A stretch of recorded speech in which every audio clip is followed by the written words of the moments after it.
सभी को यहाँ पे एसोसिएट्स की तरफ से प्रणाम करता हूँ और हमारे सभी सहअध्येता संस्थान के कर्मचारी। आज कुल 4 प्रपत्रों की प्रस्तुति थी, उसमें से अंतिम प्रपत्र डॉक्टर हर्षा त्रिवेदी जी का है। आप मूल रूप से राजस्थान डूंगरपुर से हैं। आपने हिंदी में एमए किया।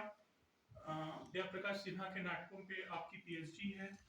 इसके अलावा आपने एमबीए एचआर में किया हुआ है। एमए एजुकेशन में आपने पूरा किया है और एजुकेशन में पीएचडी की प्रक्रिया में आप लगी हुई हैं और इन दिनों दिल्ली के Vivekananda institute of professional studies में आप हिंदी प्राध्यापिका के रूप में कार्यरत हैं। करीब 30 से 40 शोध पत्र आपके प्रकाशित हैं। फिल्मों के लेखन और उनकी संवाद लेखन और उसमें काम करने तक की तमाम स्थितियों से आप जुड़ी हुई हैं। आपकी 3-4 किताबें प्रकाशित हैं, जिसमें से जय प्रकाश सिन्हा के ऊपर एक किताब है। सहारों का बंधन एक नाटक आपका प्रकाशित है। शब्द संधान किताब में आपके आगे प्रकाशित है।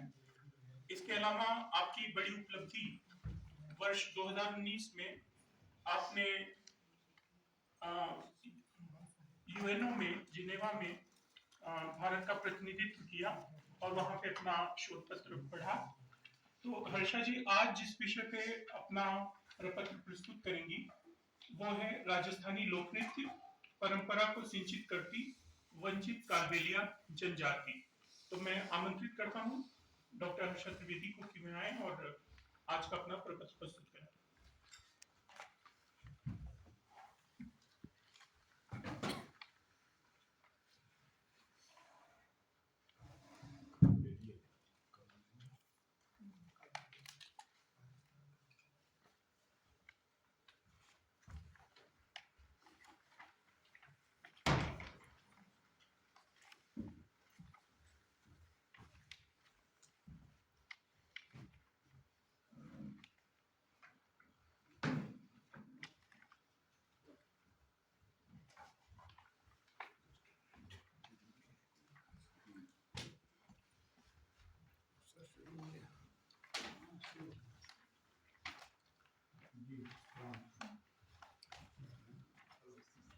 Good evening, everyone.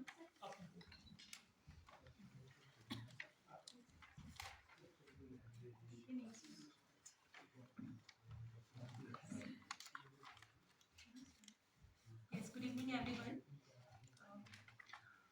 Without wasting time, I'm starting my paper. और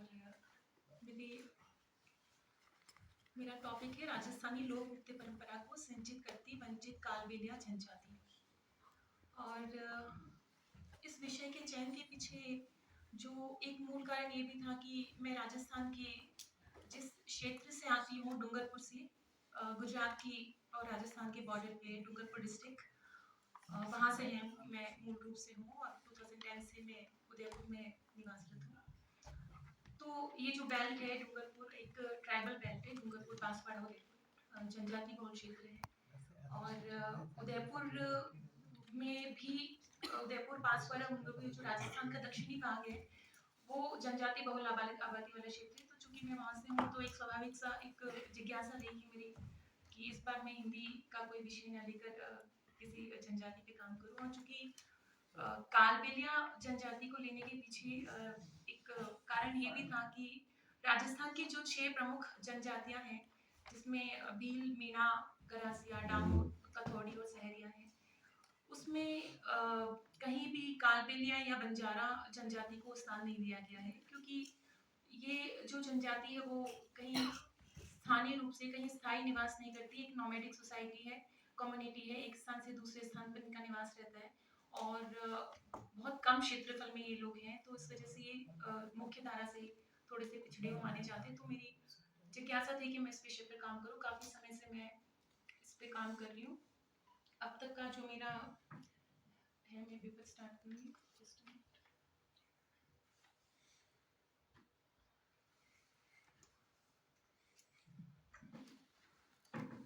भारतीय ग्रामीण परिवेश में लोक नृत्य और लोकगीत परंपरा प्राचीन है, जिसके माध्यम से क्षेत्रीय लोग अपना मनोरंजन किया करते थे। लोक अर्थात जन साधारण के मनोरंजन के ऐसे साधन जो व्यक्ति मात्र की पहुंच में हो और किसी भी विशेष अवसर पर उनका आयोजन किया जा सके। लोक नृत्य परंपरा का उद्भव कब और कहाँ से हुआ यह निश्चय पूर्वक कहना तो संभव नहीं है, लेकिन आज की जनजातियों के नृत्य को देखने से यह कहा जा सकता है कि लोक नृत्य संपूर्ण विश्व में किसी न किसी रूप में आज भी प्रचलन में है, जो अपने समाज के विश्वास, अस्मिता और अदम्य इच्छा शक्ति के कारण बचा हुआ है। कहा भी जा सकता है कि सब कुछ जीत लेने और अंत तक हिम्मत न हारने में कोई फर्क नहीं है। लोक कलाओं की वंशावली में काल बेलिया नृत्य अपने समय और समाज का एक बालिया बयान है।